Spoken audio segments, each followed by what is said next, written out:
I'm just back from retreat, and there's some of you sitting here that were part of our week-long. And one of the stories, and this wasn't from this retreat, but that really illustrates, I think, the experience of deepening practice. One young man went to a week-long retreat, and he described at the end this incredible roller coaster of ups and downs, these moments of incredible stillness or joy and a sense of being in the flow. And then other moments where he's just caught in obsessing and comparing with other people and jealousy. And he said, I get it, that the joy is in getting real. It doesn't have to do with any particular mind state. The joy is in finding that presence and space that really has room for this changing life. The title of this talk is Radical Self-Honesty, the Joy in Getting Real. Okay? And the idea is they really go together, that our basic suffering arises from the unseen, unfelt, unincluded parts of our psyche. That's where the suffering comes from. And when we pull away from any part of our lived experience, what happens is that we have to erect defenses. And we have to keep on erecting them to keep a distance from what we really don't want to feel. So those are the stories, the justifications, the reactive emotions, and so on. So there's always this undercurrent of fear and deficiency when we're not being real and honest with what's right here.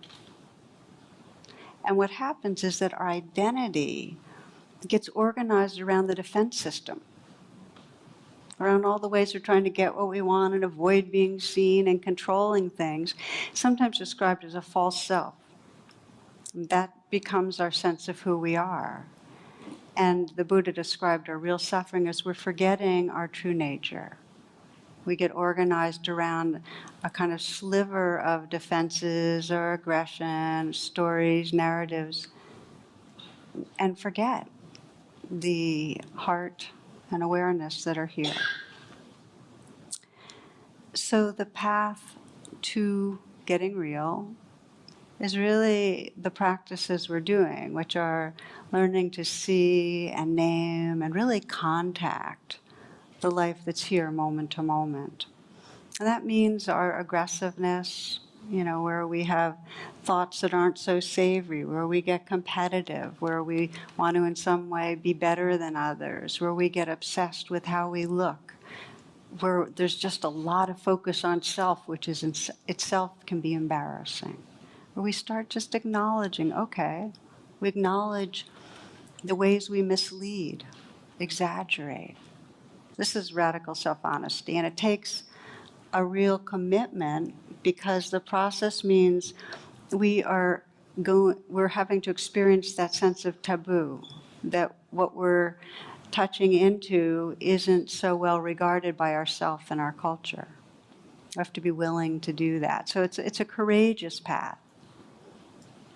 So I was sharing about this summit retreat, and one man wrote a note, and he titled it, Feels True, and I'll read to you what he wrote.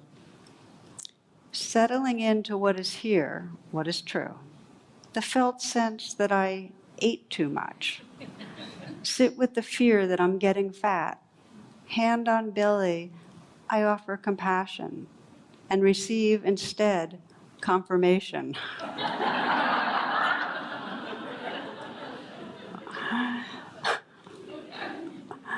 I remember the first time I went to the Insight Meditation Society, there was a sign up, and it was a quote by Lily Tomlin, which is, self-knowledge isn't necessarily good news.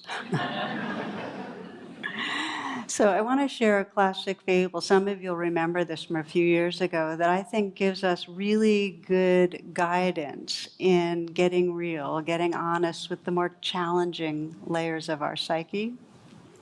And in this, it's a story about a monk that lived in northern India. He was known as a kind of a brother of mercy. He was a healer, and a healer who could really breathe with people and hold a space of deep kind of acceptance that allowed people just to unfold themselves because they felt his good heart. But he did this for years, but then he became exhausted. He just felt like something was off or missing and dispirited. So he had heard about a great teacher who lived many hundreds of miles in the south, an older woman whose reputation had spread far and wide. She was a Buddhist nun, and he decided he was going to go visit her. Her reputation was she was profoundly laser-like deep in her insights and her capacity to guide people to really contact truth. So he goes off to find her, and he walks. He does it it's a walking pilgrimage, and the first night he goes to a temple where many other pilgrims stayed, and he encounters an old nun there, and he tells his story, how he became dispirited in his practice and exhausted without inspiration. And she was sympathetic to his situation. She offered to guide him to the residence of this great teacher that he was seeking.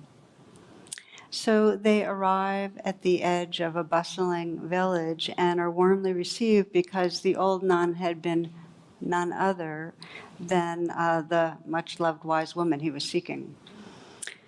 Over the years, she taught him how to empower others by allowing them to discover the nature of reality, how they could contact and cultivate a deep understanding by really diving into just what's real and true in the moment. So, many years later, as she lay dying, she beckoned him to her side, and she said, "There's something I never told you. On that day we met, I too had lost heart. I was headed north seeking a great, compassionate healer I had heard about." Then she smiled and squeezed his hand and peacefully passed away. So how might we understand this? How do we sense these two qualities? They really were part of a whole.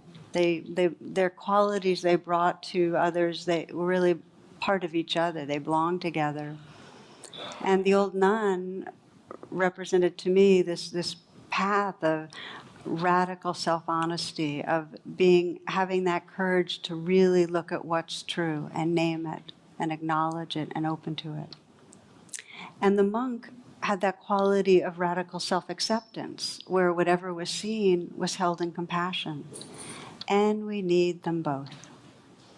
There's no way that we'll be really honest with ourselves, really contact truth, unless there's some space that's forgiving, tender, kind, that can hold it. We need them both.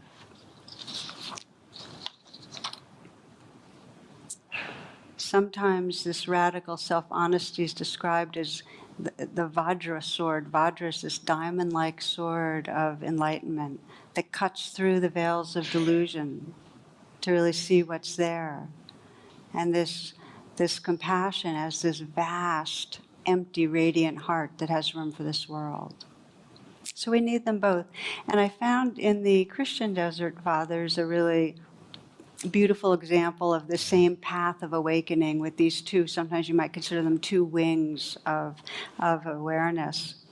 And the Desert Fathers have this practice of recognizing the thoughts of the heart, which they call the stories, the thoughts, the emotions that entrapped. And they're described as demons only in that they're the shadow side, that when we don't know about them, in other words, when they're not in awareness, they can cause trouble, suffering.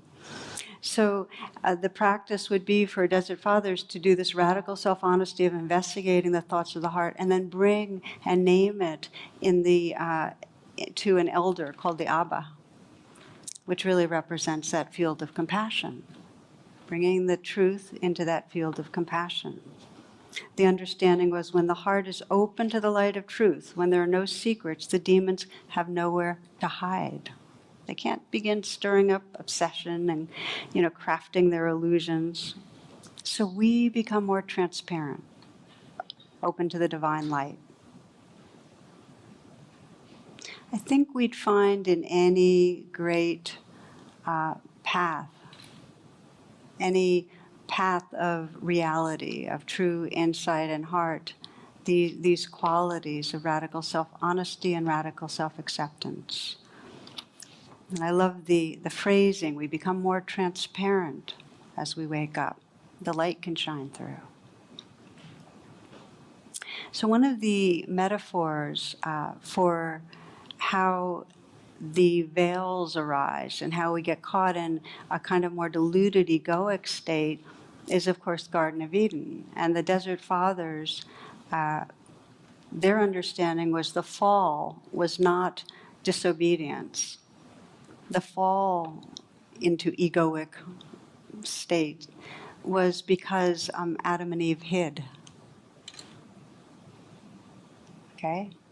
It wasn't, okay, so eat the apple, but it was the hiding.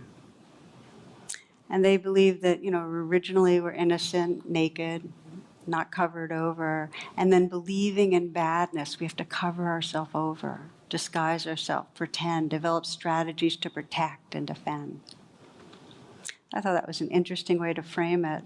And it reminded me of this story of a little boy who opened the old big family Bible and was fascinated with it. He's looking through those old pages, and then something fell out of the Bible. Picked it up and looked at it closely, and it was a leaf from a tree that had been pressed between pages. "Mama, look what I found," he called out. And the mother said, "What do you have there, dear?" And he said, with astonishment, "It's Adam's suit."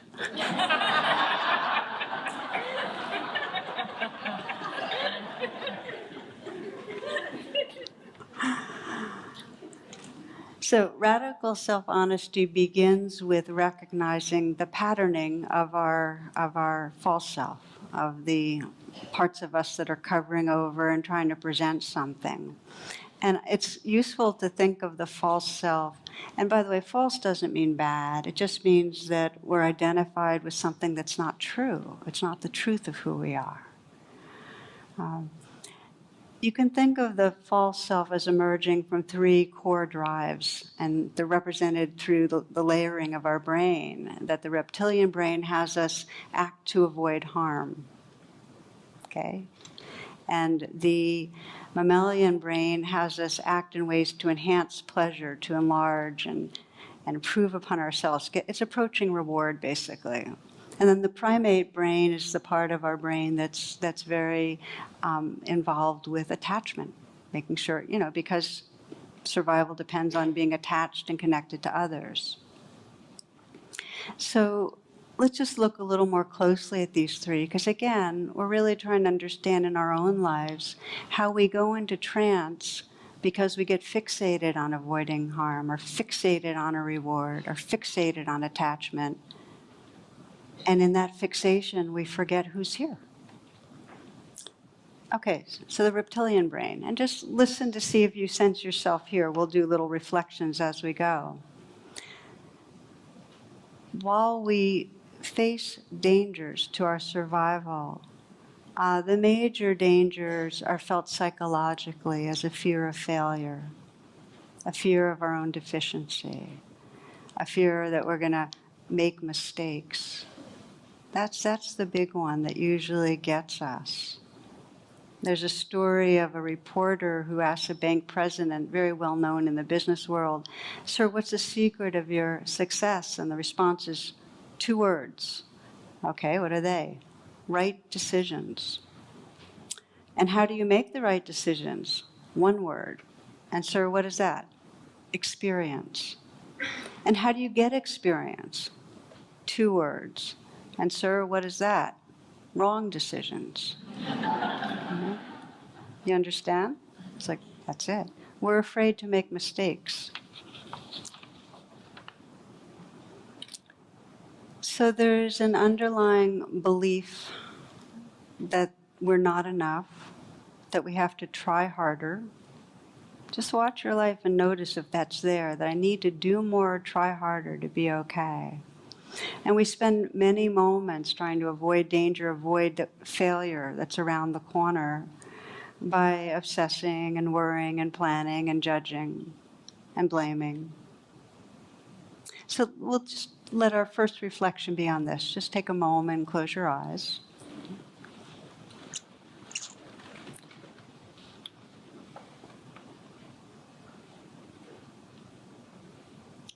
And reviewing today, perhaps the last few days, just notice when your mind, your behaviors were occupied or driven by the fear of danger, that something was going to go wrong, that you were going to lose something, that you were going to fall short, that you weren't going to get somewhere on time and there were going to be consequences, or get something done on time, there were going to be consequences.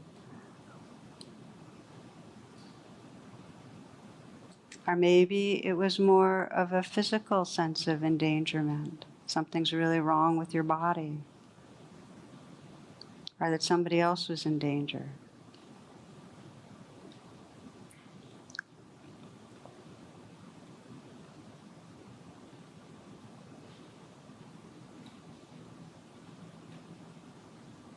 And if you have one example in your mind of where that insecurity was driving you, the fear was driving you, you might take a moment to kind of go inside that situation.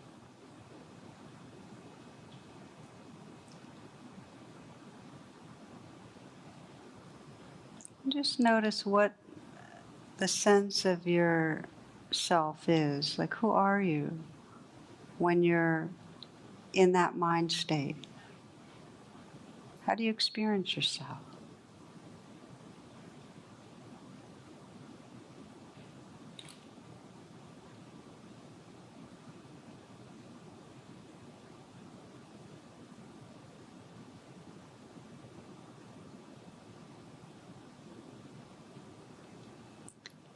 You can continue meditating, just listen for a moment that the second area, the mammalian brain, has to do with seeking rewards.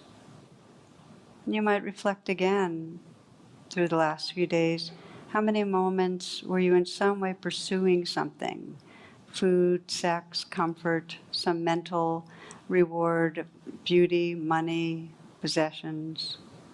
And it's part of the job of the survival brain to seek enhancement, advantage. When was that so?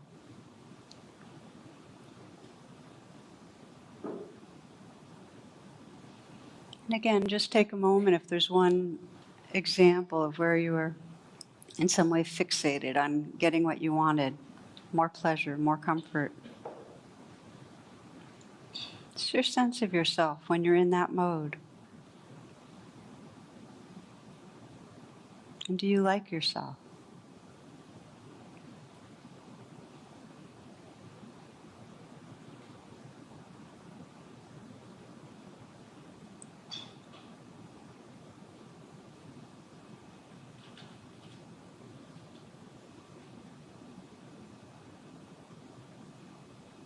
Open your eyes when you're ready.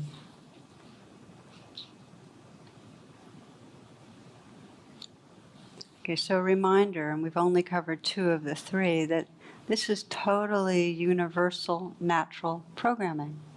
That when we sense harm, we avoid it, and then we kind of shrink into the, avoiding, fearful, defended self.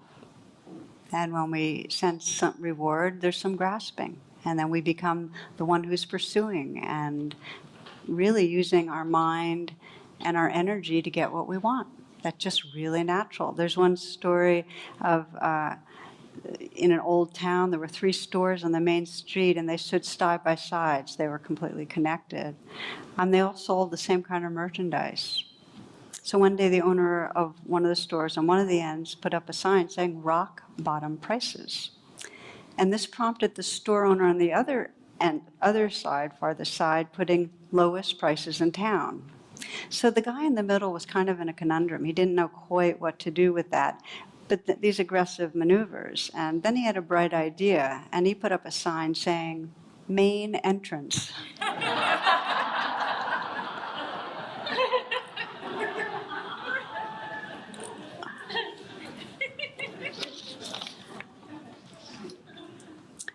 So the third area are strategies for attachment, and they often involve strategies to get attention, strategies to get approval, to be important, to be special. The more early unmet needs, the stronger the strategies. And again, if we add a judgment to it, then we're just adding on to, the layering.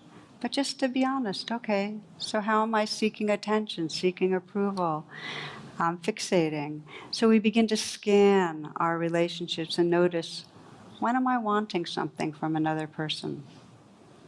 When am I wanting something? And you might, again, just close your eyes for a moment.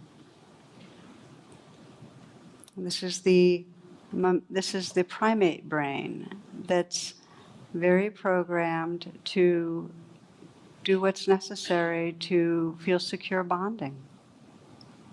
You might think of a recent time when you know that you were wanting something from somebody, wanting their approval, their attention, wanting them to be attracted, wanting them to be impressed. And take a moment when you sense a place like that to step inside the who you are when you're in that mode, and just sense it. This is part of the trance. This is the false self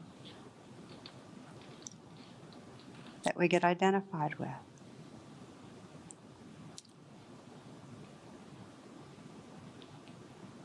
So that part of this honesty is this recognition, again, what in Buddhism is called suffering or dukkha, and it doesn't have to be anguish. It can be any sort of sense of discontent or something's off. That when we're in these modes of wanting or trying to avoid harm or seeking reward, and we get caught in them, when they're outside of our awareness, okay? They're natural, but when they're outside of our awareness, they are like veils that keep us from realizing who we really are. They're veils that keep us in a confined sense of self that's usually got a flavor of deficient and fearful. Okay, so opening your eyes. Okay, so that's the challenging part of things, is that we have conditioning, we fixate, we get small, and now how these practices can help us just identify that cleanly and kindly, and then wake up into something bigger. And so when we think of it, you can go back, we can use our example from Eden, okay? Again, we have our ancestral couple there, and the first thing is, this, and the story's got a lot of different versions, but so there's this compelling thing to seek reward, to get that apple, right? That's enhancing, it's pleasure, it's I want, right? So that happens. And then there's the fear of punishment. Whoops, bad, shame, gotta cover up. That's the reptilian brain acting out. And then the primate brain's going in some way, oh man, we screwed it with our maker, now I'm guilty, I blew it. So you've got all the different parts of the brain involved on how this is the emerging ego. And if you think to yourself, oh, what if they had a little mindfulness training? And so we're able to say, this grasping after an apple, it's just a condition to grasp. It's okay. It's okay, sweetheart. It's natural, right? And then there's that hiding and that sense of, oh, we're going to get punished. And in some way, this, sense of, this is fear, and it's real natural. And there's a space that can hold it, and just being with that fear, and even noticing that sense of guilt and distance from God, and saying, this too. It would have saved us many, the millennia of neurosis. Okay, so we'll move from that comparison. But here we are, and we know how we get a little bit of a sense of how the trance emerges and obscures who we are. So I'd like to share a very beautiful prayer that Elizabeth Lesser, author and very deep, wise being. This is what she says. She says, this is my prayer to God every day. Remove the veils so I might see what is really happening here and not be intoxicated by my stories and my fears. Remove the veils so I might see what is really happening here and not be intoxicated by my stories and my fears.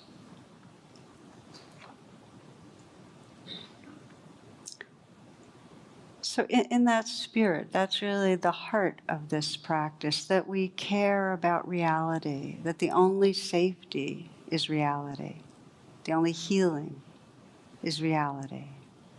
And I've seen over and over again the power of facing what's really here with honesty and kindness and how it frees. And one example that I shared in True Refuge, because the book True Refuge, because it touched me so much, a woman had come to a Buddhist retreat and she had asked for teachings on how to be present with someone who was dying. It was her husband. They'd agreed that she was going to come and do some practice because they were Catholics, but they had decided not to bring in a priest and that she was really going to keep him company during his passing. So she wanted guidance on how to really do that well.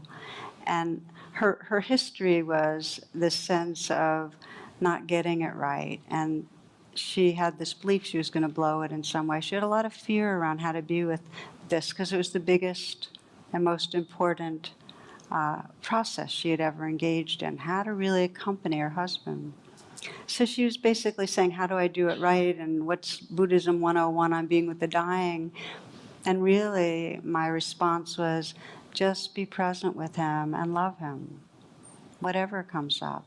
And because of her Catholicism, I had just within a month had been with Father Thomas Keating. We were both presenting at a conference on compassion, and he described his language for this kind of radical presence was, I consent.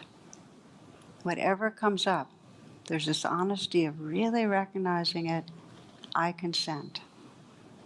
It's like saying yes in a cellular way. So I shared that with her and heard from her several weeks later, and here's what had happened for her. She said, she went through a process where she tried to say I consent and open to things, but she did say one morning he brought up, that he didn't have too long, and she said, oh, hon, you're doing really well right now. Let me make you some tea. And in that moment, she felt like 1,000 miles of distance opened up. What had she done? She denied, turned away, right? So while she was making tea, she had the prayer, please, may I bring presence and love to what's happening. And she said after those moments, whatever would come up, the fear, she'd say, she'd really contacted I consent. The feelings of doing it wrong, okay? I feel that, I consent. Her grief, the deep, deep grief, kept doing that. She said, when I allowed myself to pause and come home to presence, I did know how to be with him. She intuitively sensed how to offer him whispered words of encouragement and caring touch and to sing to him and when to be really quiet.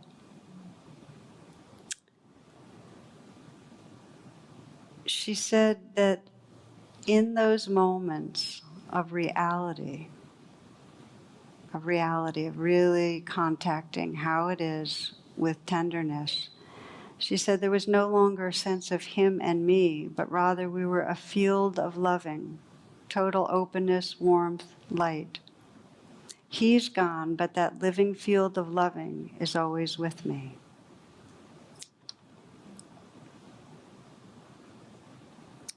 So this is the gift of radical honesty and radical acceptance of what comes up. That when we offer that quality of presence to our life, we come into a reality that has a timeless love. We come into a reality where that's that transparency, where something very sacred shines through. And whether somebody's alive or somebody's dead, we're in touch with something that is bigger than the coming and the going. That is what's possible.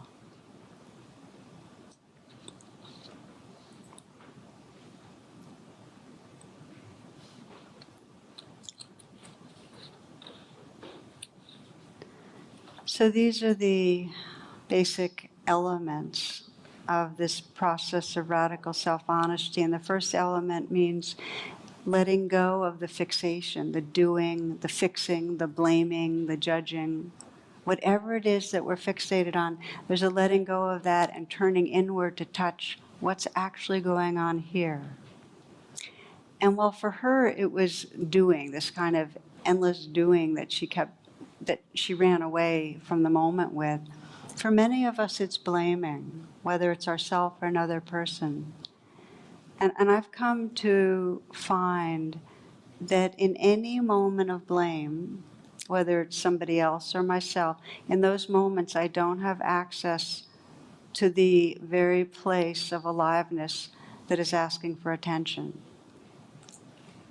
Any moment of blaming keeps us from radical self-honesty. And that's challenging because we think, but I'm right. But that doesn't matter. There's still something that wants attention that if we don't pay attention to, we can't really be at home with ourselves. The biggest challenge to self-honesty is a belief in our own badness. Yes, we judge others, but it's the fixation on something's wrong with me that keeps us from being honestly with what's deep down in us. We think that self-judgment, there's something a little bit like high-minded about it, like we're judging ourselves to improve ourselves and we're on our own case in a good way. But any judgment, any perfectionism prevents us from seeing what's here clearly. It takes us away from our own being. We can't be honest. One man that I was working with some years ago shared with me his deepest shame, where he just felt wrong and bad. And it was that he disliked his teenage stepchild. And it's very hard for him to tell me that. He said that this, this young person had, tantrum still, was angry, was rude.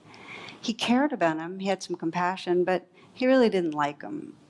And he was tormented by his own feeling of badness. And he felt like his aversion hurt his wife, who had her own challenges, and trying to not be reactive. And he couldn't talk about it to her, to anyone. He even thought I would judge him when, to come to me and say, I don't like my stepchild.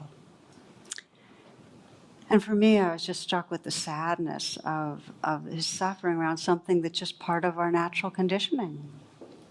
When something's really unpleasant, we get aversive. We can't help it. Just the way we're wired. So, so many parents struggle with feeling dislike towards their children. They can love them but not like them, and guilty about it. And so many children feel guilty and bad about not liking their parents. In fact, the guilt gets in the way of touching the love that's there. So anyway, with him, I basically said what I'm saying now. I said, it's not your fault. It's just happening. Not like you decide to put it on the switch of dislike. It just happens. And when I said that, it was like this release could happen. He really started crying because he had been living with this very toxic sense of shame.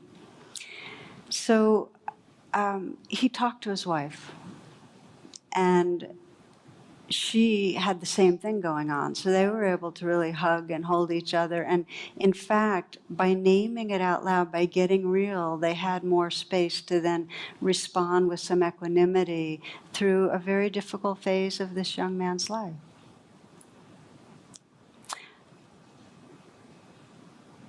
Probably every one of us has had times of something we feel really ashamed about, whether it's some addiction or some way we've treated others or an obsession or a failure. We might have had the experience of confessing it to someone and having them normalize it, and the enormous relief. The enormous relief.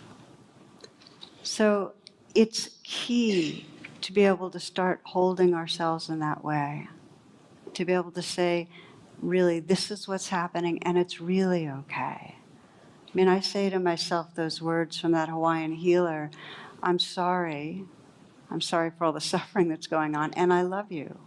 And I say it a lot. I'm naming this out loud because we need to counter the self-aversion. So when I come into one of those conditioned experiences of trying to feel important or special or feeling jealous or lower or falling short or whatever the current neurosis is, I try to say, okay, this is the trance. This is what's going on right now. This is the narrative. This is the special person narrative, or this is the falling short narrative. And I'm sorry. And I love you. And that combo of the honesty and the tenderness allows me to relax back into a bigger reality. This is a poem by Dana Fald. She says, there is no controlling life. Try corralling a lightning bolt containing a tornado. Dam a stream and it will create a new channel. Resist and the tide will sweep you off your feet. Allow and grace will carry you to higher ground. The only safety lies in letting it all in, the wild and the weak, fear, fantasies, failures, and success. When loss rips off the doors of your heart, or sadness veils your vision with despair, practice becomes simply bearing the truth. In the choice to let go of your known way of being, the whole world is revealed to your new eyes.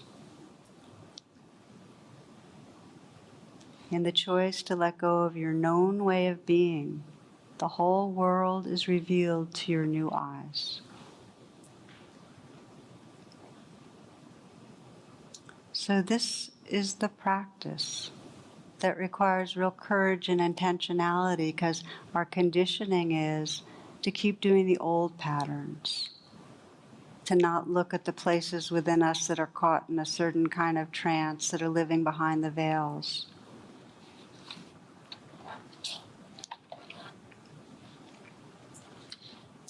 You know, I started tonight talking about the joy in getting real. And there's different expressions that arise as we start facing what's here and opening to it. And there is really a freedom that comes. And you can imagine it. I've talked to so many people and said, well, what is it you really long for? And what they long for is to feel real with others, to feel authentic, to feel like they can be with other people and not have to pretend anything. And I'm inviting you right now to imagine and sense that. To actually be able to be just as you are, at home in that. Be able to trust that, be okay in that. So there comes this sense of being back in the garden, that we can be spontaneous and free and not cover over. And there is an amazing joy in that. And we sense it with children more easily than we sense it with adults. This joy in being real and just being who we are. Because they haven't been civilized to cover over so much, so we get to feel it. There's some grandparents that shared a few of their enjoyable moments with grandchildren I'll share with you. My young grandson called the other day to wish me happy birthday.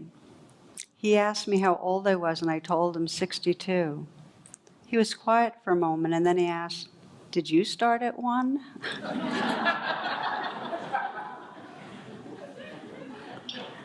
A grandmother was telling her little granddaughter what her own childhood was like. We used to skate outside on a pond. I had a swing made from a tire. It hung from a tree in our front yard. We rode our pony. We picked wild raspberries in the woods.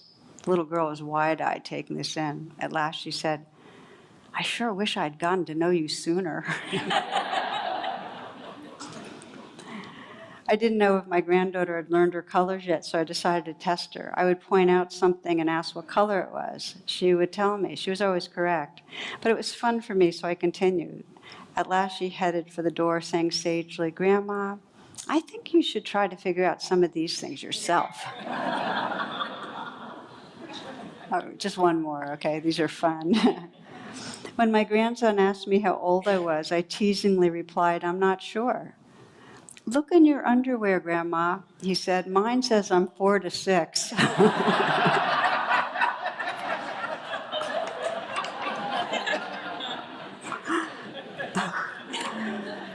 So the joy in getting real.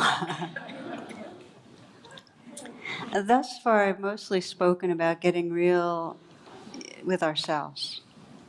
And what it enables and what naturally occurs is that we live it with each other. It's also a practice with each other. It's a practice to be in touch with what feels most authentic and be able to express it and name it with others. And we're always relating. And so how much do we relate from realness? It's beautiful that way the Desert Fathers describe it, that relationship that grows when somebody's able to say, okay, here's some shadow stuff, and put it out there, and the freedom in that. So many people know it through 12-step programs. Just to be able to say what's true helps to remove the shame. And for many people in our community here and around the world and different spiritual communities, we have these spiritual friends groups, 8 or 10 people that meet every other week. And again, it's the naming truth in a space that's safe, that's loving. We learn to do it in therapy, and we learn to do it with friends and with our partners. Adrienne Rich writes this. She says, an honorable human relationship, that is one in which two people have the right to use the word love, is a process of deepening the truths they can tell each other. It is important to do this because it breaks down human self-delusion and isolation. So part of removing the veils happens when we're with each other and needs to be practiced there. Now, this is not the honesty that we sometimes describe as, I'm going to speak my truth. That often is an excuse to express our anger. Do you know what I mean? We haven't done the process yet of the self-honesty that gets under the anger to where the vulnerability and care is. So we're speaking from a layer that's been unprocessed. And what happens is when we speak our truth, and our truth is an unprocessed layer, then what comes out, which is blaming, creates defensiveness. So we don't end up getting the results we want. It doesn't further understanding. So we're talking about authentic truth-telling, which is really huge self-honesty, recognizing our wants and fears and naming that vulnerability without blame from the heart. And what I've seen over and over is the more one of us does it, it creates safety for another.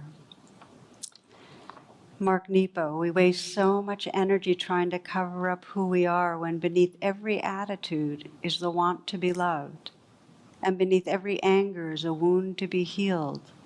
And beneath every sadness is the fear that there will not be enough time.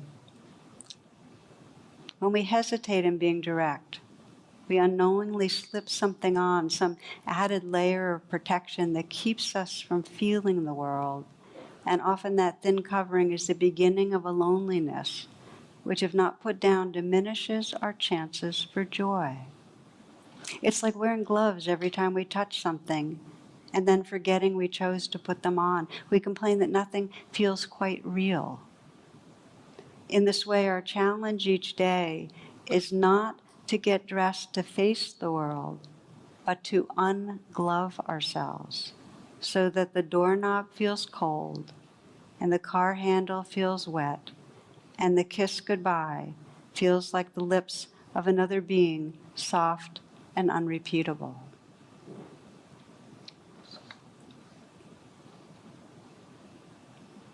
The joy really is in getting real.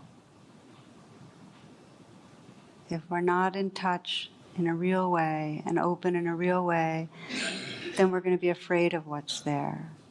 And we're not going to have a real taste of the love, the creativity, and the beauty that's our essence. So let's just take some moments to sit together.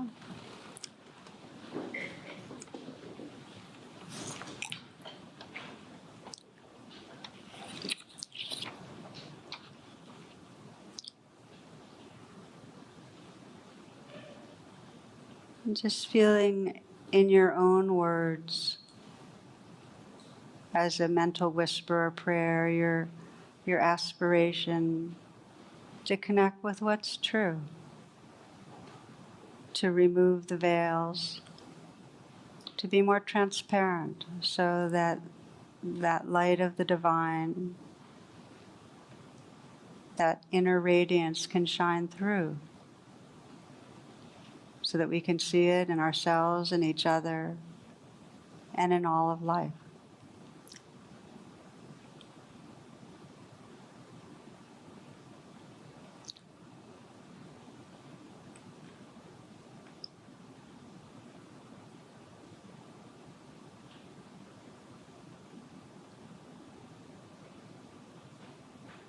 And then in that spirit, just to bring your awareness to what's right here.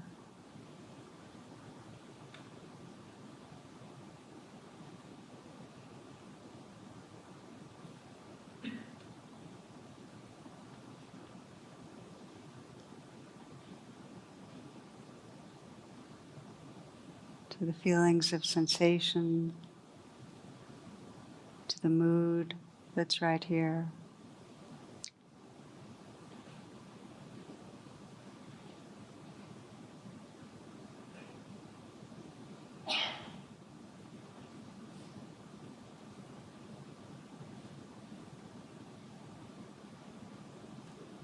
Sensing the possibility of saying yes, or I consent. Very deep tenderness to whatever's right here. It's very difficult. You can send a message of comfort, like I'm sorry, and I love you.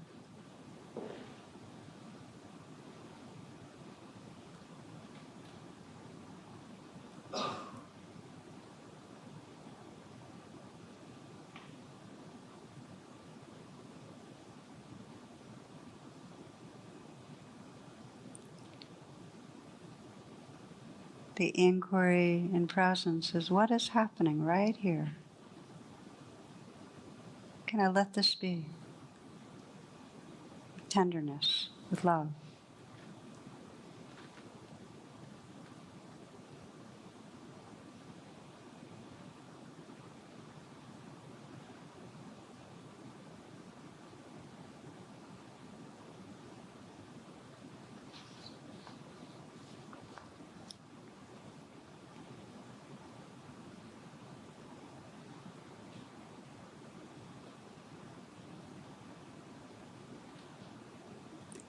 The only safety lies in letting it all in, the wild and the weak, fear, fantasies, failures and success. When loss rips off the doors of the heart or sadness veils your vision with despair, practice becomes simply bearing the truth. In the choice to let go of your known way of being, the whole world is revealed to your new eyes.